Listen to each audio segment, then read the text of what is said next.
আসসালামু আলাইকুম রহমতুল্লাহি ওয়া বারাকাতুহু।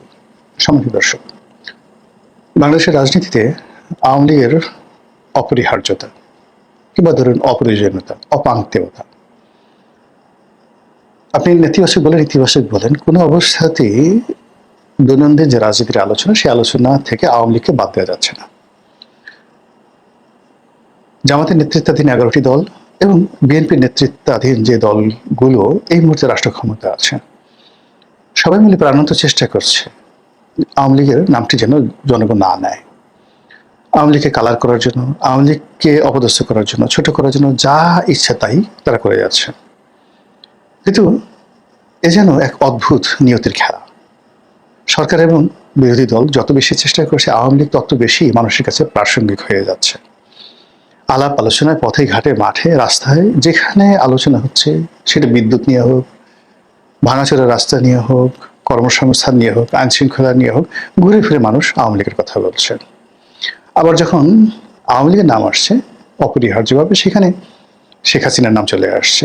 কয়েকটা কারণে আমাদের দেশে পারিবারিক রাজনীতি, সেই পারিবারিক রাজনীতিতে দুটো পরিবার রাজনীতিতে মোটামুটি সেটেল হয়ে গেছে।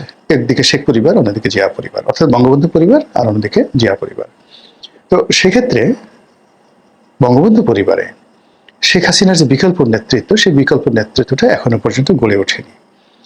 তো তিনি হয়তো প্রকৃতির নিয়মে মারা যাবেন, মারা যাওয়ার পর নতুন কেউ আসবে।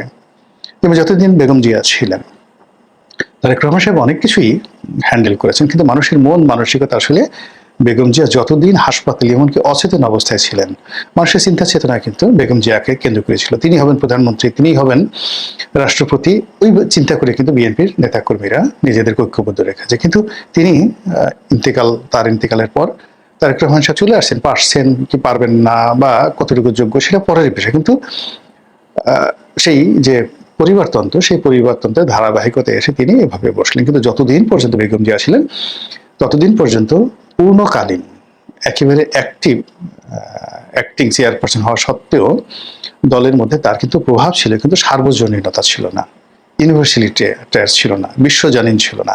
ওখানে ঘুরে ফিরে বেগম জিয়ার কথাই আসতো। এখন তো একই অবস্থা। ধরুন আপনি রাহুল গান্ধী বা প্রিয়াঙ্কা গান্ধীর মতো জয় এবং পুতুল, এই দুজন আছেন। পুতুলের বাইরে আপনি শেখ রেহানার যে অংশটা আছে, সেটা আপনি ববি ধরেন, রূপন্তী কিংবা টিউলিপ সিদ্দিকী, যাদেরকে ধরে না কেন, মানে তারা যথেষ্ট মেধাবী, রাজনীতিতে পরিপক্ক এবং বলতে গেলে বাংলাদেশের নেতৃত্ব দেওয়ার মতো সমস্ত প্রজ্ঞা তাদের আছে। কিন্তু তারা ওটাকে নিয়ে বাহাদুরি করা, ফ্রন্ট লাইনে আসা, এই কাজগুলো তারা করছেন না, ইনক্লুডিং রেহানা সহ। তো শেখ হাসিনাকে আমরা চিনি, জয়কে আমরা চিনি, ইভেন শেখ রেহানাকে আমরা চিনি, কিন্তু শেখ রেহানার কোনো বক্তব্য আমরা তাকে নিয়ে সন্দেহ করি, সেটা করেছে, ওটা করেছে, সে বাংলাদেশে এই অপকর্মের সাথে জড়িত, ওটার সাথে জড়িত, এই শেখ রেহানা গ্রুপ আছে, ইত্যাদি ইত্যাদি, এগুলো আমরা বলি।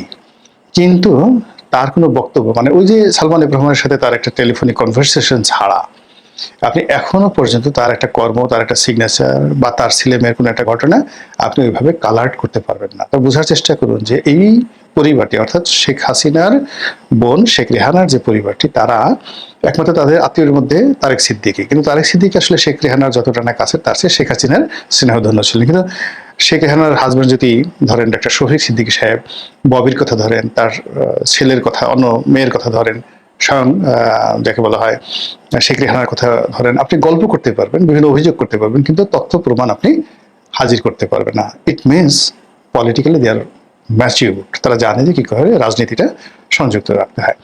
অন্যদিকে ধরুন শেখ হাসিনা, এখন শেখ হাসিনার যে দুটি সন্তান, সজীব ওয়াজেদ জয়, আমি আগে বেশ কয়েকবার ভিডিওতে বলছি যে সে হার্ভার্ড থেকে গ্রাজুয়েশন করেছেন, আমেরিকাতে পড়াশোনা করেছেন, বঙ্গবন্ধুর নাতি ডক্টর ওয়াজেদের সন্তান।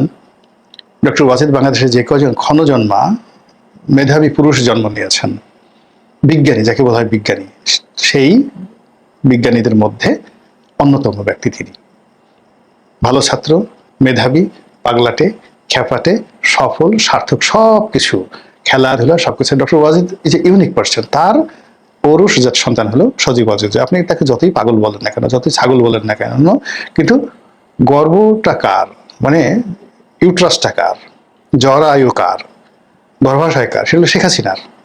তো কাজেই ওই শেখ হাসিনার গর্ভাশয় থেকে তো ছাগল বের হবে না, ওটা শেখ হাসিনার মতোই বের হবে। আবার শেখ হাসিনা কার উরসে? বঙ্গবন্ধুর উরসে। ফলে আপনি গিয়ে দেখুন যে এদের মধ্যে মানে একটা জেনেটিক ফরমেশন আছে। আপনি সজীব ওয়াজেদ জয়ের দিকে তাকালে আপনি ডক্টর ওয়াজেদের চেহারা আপনি দেখতে পাবেন যে হুবহু চেহারা। তার এখনকার ছবি আর তার বাবার ছবি দেখবেন হুবহু চেহারা। আবার শেখ হাসিনাদের দিকে যদি তাকান দেখবেন যে তার চেহারা আর বঙ্গবন্ধুর চেহারা, বেগম মুজিবের চেহারা এক। মানে এরা জেনেটিক্যালি এই ঐতিহ্যটা ধারণ করেছেন। আর যখন ফিজিক্যালি পিতামাতার সঙ্গে সন্তানের একটা মিল থাকে তখন তাদের মধ্যে একটা মেধার মিল হয়। ফলে আপনি তাকে যতই বলেন না কেন সজীব ওয়াজেদ জয় বা পুতুলকে, আপনি তাদের মধ্যে তার পিতার মানে পুতুলের মধ্যেও তার পিতার মেধা আছে, আর যাকে বলা হয় জয়ের মধ্যেও তার পিতার মেধা আছে। আর পলিটিক্যালস তারা যেটা দেখেছে একেবারে ঘনিষ্ঠভাবে জন্মের পর থেকে তারা যে রাজনীতিটা দেখে আসছে এবং যে রূঢ় বাস্তবতা, এটা আপনি আমি যদি 100 বছর ধরে কন্টিনিউয়াসলি হার্ভার্ড এবং অক্সফোর্ডে এর উপর পিএইচডি করে, তবু এটা সম্ভব না। এই প্র্যাকটিক্যাল এক্সপিরিয়েন্স তাদের আছে।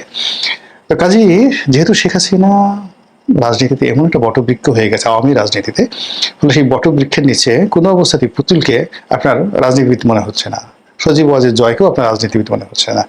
এমনকি দেখেন বেগম জিয়ার যেমন একটা পোর্ট্রেট তৈরি হয়ে গেছে, সেই পোর্ট্রেটের কাছে বা জিয়াউর রহমানের যে পোর্ট্রেট, সেই পোর্ট্রেটের কাছে এই তারেক রহমান সাহেব প্রাণান্ত চেষ্টা করছেন গত 6 মাস ধরে, কিন্তু কোনো অবস্থাতে বেগম জিয়ার পাশে এখনো মানুষ তাকে বসাতে পারছে না, সময় লাগবে আরো।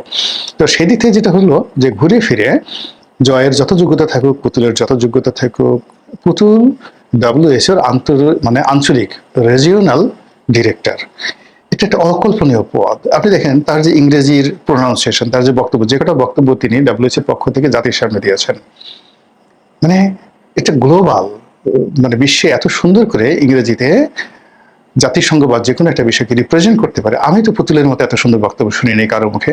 আমাদের খলিলুর রহমান সাহেব ভালো ইংরেজি বলেন, লুৎফি সিদ্দিকী ছিল ভালো ইংরেজি বলেন, তারপরে ডক্টর মোহাম্মদ ইনুজ ভালো ইংরেজি বলেন, কিন্তু পুতুলের ইংরেজির কাছে কি আপনি বাঙালির মুখে এরকম চমৎকার ইংরেজি শুনেছেন কখনো? শুনেননি। কিন্তু শেখ হাসিনার যে ব্যক্তিত্ব, সেই ব্যক্তিত্বের কাছে পুতুলের এই যোগ্যতা কোনো অবস্থাতে ফ্লারিশ হচ্ছে না এজ এ পলিটিক্যাল পার্সোনালিটি হিসেবে। ফলে যখনই বাংলাদেশের রাজনীতিতে আওয়ামী লীগের নাম আসছে, আওয়ামী লীগের সাথে অপরিহার্যভাবে শেখ হাসিনার নাম চলে আসছে। তো এই যে শেখ হাসিনার নাম চলে আসার কারণ কি হলো, তাকে নিয়ে আমাদের যত গল্প, যত কবিতা, যত উপন্যাস, যত সাহিত্য, যত ভয়, যত আতঙ্ক, যত নিন্দা, সবকিছু নাটক সিনেমা তাকে নিয়ে হচ্ছে। কেন সে বাংলাদেশ আসতে চাচ্ছে? তার কি লজ্জা শরম নেই? আমরা তাকে ধরবো, হ্যান্ডকাপ করিয়ে আনবো, তাকে আইনের শাসনে অধীন তাকে বিচার করব। কেউ কেউ বলছে তাকে এয়ারপোর্টে ফাঁসিতে লটকানো হবে, কেউ বলছে তাকে এয়ারপোর্ট থেকে এনে তারপর জেলখানাতে ঢুকিয়ে ফাঁসিতে দেওয়া হবে, কেউ বলছেন তাকে পূর্ণ আইনি নিরাপত্তা দেওয়া হবে, কেউ বলছেন দূর দূর রাখো, সে আসবে না। এখন এই যে আমরা তাকে নিয়ে যত আলোচনা করছি, তিনি তো পলিটিক্যালি ম্যাচিউরড, মানে 1981 সন থেকে তিনি দলটা পরিচালনা করছেন। চিন্তা করেন, 1981 সন থেকে একটা দলের সভানেত্রী। আর 1975 সালের পর থেকে 81 প্রবাসী থেকে তারেক রহমান সাহেব যেভাবে লন্ডনে থেকে বিএনপি পরিচালনা করছে, তিনিও প্রবাসী থেকে আওয়ামী লীগের যত সব কিংবদন্তির নেতৃত্ব, সেটা মোস্তফা মহসিন মন্টু, ডক্টর কামাল হোসেন, তারপরে আব্দুর রাজ্জাক, তোফায়েল আহমেদ, এরকম সব জায়ান্ট নেতাদেরকে তিনি পরিচালনা করে, কাদের সিদ্দিকী, লতিফ সিদ্দিকী পরিচালনা করে তাদের মাথার উপর এসে আপন যোগ্যতায় সবার নেত্রী হিসেবে ছড়ি ঘোরাচ্ছেন আজকের দিন পর্যন্ত। ফলে বাঙালি রাজনীতির আশা কি, আকাঙ্ক্ষা কি, কে কতটুকু লাভ দিতে পারে, কার কতটুকু ক্ষমতা হতে পারে, ওই প্রধানমন্ত্রীর চেয়ারে বসে তারেক রহমান সাহেব তার কি ক্ষতি করতে পারে, বিরোধী দলের চেয়ারে বসে ডক্টর শফিক তাকে কি ক্ষতি করতে পারে, কি উপকার করতে পারে, এটা পুরোটাই তার জানা আছে। আর এই জানা থাকার কারণে কি হচ্ছে, সে ইচ্ছে মতো খেলছে, ট্রাম্প কার্ড খেলছে, সকালে একরকম, বিকেলে একরকম, ইচ্ছে মতো, মানে ছক্কার পরে ছক্কা সে শুধু মেরে যাচ্ছে। আর শেখ হাসিনা সেই ছক্কা এবং পক্কার কবলে পড়ে আমরা ঘুরে ফিরে বারবার শুধু শেখ হাসিনাতে নিমজ্জিত হচ্ছি। ভারতের রয় প্রধান কেন এলো? সে কি শেখ হাসিনাকে বাংলাদেশে দেওয়ার জন্য এলো? এটা নিয়ে আমরা একটা কল্পনার ফানুস তৈরি করছি, আমরা ফানুস তৈরি করছি। ভারত বলার চেষ্টা করছে বা ভারত বলছে যে আমরা কি শেখ হাসিনাকে এমনি এমনি নিয়েছি, তোমরা তো আমাদেরকে হেলিকপ্টারে করে, প্লেনে করে, সামরিক বিমানে করে আমাদের দেশে পাঠিয়েছো, কাজেই তোমরা আবার সামরিক বিমান পাঠাও, ওইভাবে সিকিউরিটি দাও, সেফটি সিকিউরিটি দাও, আমরা শেখ হাসিনাকে তোমাদের কাছে দিয়ে দেবো। এই ধরনের কোনো কথা ভারত বলেনি, কিন্তু আমরা বানিয়ে বানিয়ে এই কথাগুলো কিন্তু বলছি। এবং ভারত থেকে যখনই কোনো লোক আসছে আমরা বলার চেষ্টা করছি যে ওই যে লোকটা যে আসছে সে মূলত শেখ হাসিনা বাংলাদেশে কিভাবে আসবে, নিরাপদে থাকবে, এই সমস্ত বিষয়ে আলোচনা করার জন্য সে আসবে। আবার বাংলাদেশ থেকে যখন খলিলুর রহমান সাহেব যাচ্ছেন, অন্য কোনো সরকারি কর্মকর্তা যাচ্ছেন, ইভেন তারেক রহমান সাহেবের যাওয়ার যে পসিবিলিটিস যেটা তৈরি হয়েছে, সেখানে আমরা কিন্তু একটা কল্পনা ফানুস তৈরি করে ফেলছি যে ওখানে কি করে গেলে মোদি তার হাতটা ধরবে, ধরে গিয়ে তাকে শেখ হাসিনার সঙ্গে হাতে হাত মিলিয়ে দেবে এবং সেখানে আওয়ামী লীগের সাথে, বিএনপির সাথে, শেখ হাসিনার সাথে, তারেক জিয়ার সাথে একটা সম্পর্ক হয়ে যাবে। হায় হায় হায়, কি হবে! এই যে আমাদের একটা কল্পনার ফানুস, এটা মূলত আমাদের আতঙ্ক থেকে, আমাদের ভয় থেকে, আমাদের প্রেম থেকে, আমাদের ভালোবাসা থেকে এই জিনিসগুলো আসে। ২ নম্বর হলো যে যখন আপনি যে কোনো একটা বিষয়ে ভয় পাবেন, সেটা আপনার জীবনে একবারের জন্য হলেও ঘটবে, স্বপ্নে হলেও আপনার জন্য ঘটবে, যেটাতে খুব বেশি ভয় পাবেন, যে বিষয়টি আপনি অ্যাভয়েড করতে চাইবেন, সেটা আপনার ঘাড়ের উপর পড়বেই। আর যাকে আপনি ভালোবাসবেন, পেতে চাইবেন, তাকে বাস্তবে না পেলেও স্বপ্নে আপনি তাকে পাবেনই। কাজে এই যে শেখ হাসিনাকে নিয়ে আমরা যে যার অবস্থান থেকে মাতামাতি করছি, it means she has a brand value, এবং তার সেই ব্র্যান্ড ভ্যালুকে এখনো পর্যন্ত বাংলাদেশে অন্য কেউ অতিক্রম তো দূরের কথা, ধারের কাছে যেতে পারেনি, একমাত্র বেগম জিয়া ছিলেন। তো কাজে এখন যারা আছেন, সেটা ডক্টর শফিক বলেন, তারেক রহমান সাহেব বলেন, বা অন্য যারা আছেন, চরমোনাই পীর সাহেব বলেন, আপনি দেখেন তো একপাশে শেখ হাসিনা চেয়ারে বসে আছে, বাকি নেতারা মঞ্চে বসে আছে। ইভেন তারেক রহমান প্রধানমন্ত্রী, আর শেখ হাসিনা কিছুই না।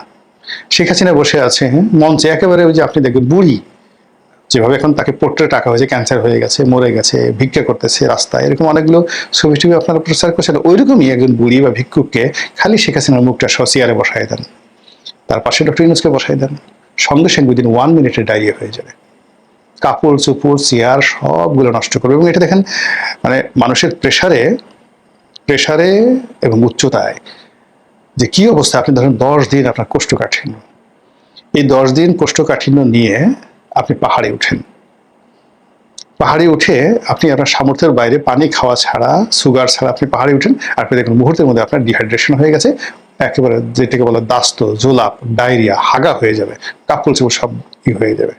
তো এরকম শরীর যখন কোনো ভার বহন করতে পারে না, মন যখন কোনো আতঙ্ককে আর ধারণ করতে পারে না, মস্তিষ্ক যখন কোনো ভয়কে ধারণ করতে পারে না, তখন তার শরীরের মধ্যে, পেটের মধ্যে যত আবর্জনা আছে, দেখবেন যে আমরা ভয় পেলে আমাদের নাক দিয়ে সর্দি বের হয়ে যায়, কথা বলতে গিয়ে আবেগ উত্তেজনায় অনেক সময় কফ বের হয়ে যায়।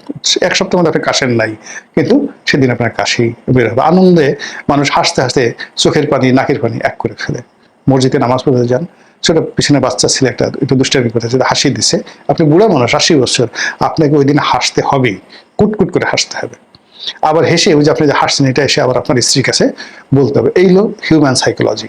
কাজে শেখ হাসিনাকে নিয়ে আমাদের যে সাইকোলজি রয়েছে, সেই সাইকোলজির বাইরে যতদিন না পর্যন্ত আমরা যেতে না পারবো, আর সেটা যাওয়ার জন্য শেখ হাসিনার সমপর্যায়ের পোর্ট্রেট আমাদের রাজনীতিতে যতক্ষণ পর্যন্ত তৈরি না হবে, ততক্ষণ পর্যন্ত এই ভয়, এই আতঙ্ক, এই ভালোবাসা, এই মোহ, এই কামনা, এই বাসনা আমাদেরকে শুধুমাত্র শেখ হাসিনার দিকে ধাবিত করবে। মহান আল্লাহ ভালো জানেন আমাদের তকদির কি আছে। আল্লাহ আমাদের সবার কর্মে, চিন্তা, চেতনায় বরকত দান করুন।